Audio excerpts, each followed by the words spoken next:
She's one of just 10% that have an urge to explore.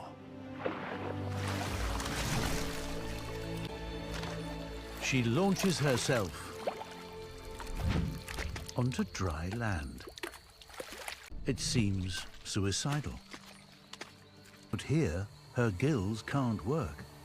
Most fish would pass out within minutes. And she still has a long way to go to reach her new home. So, she shifts her weight onto her tail and leaps into the air.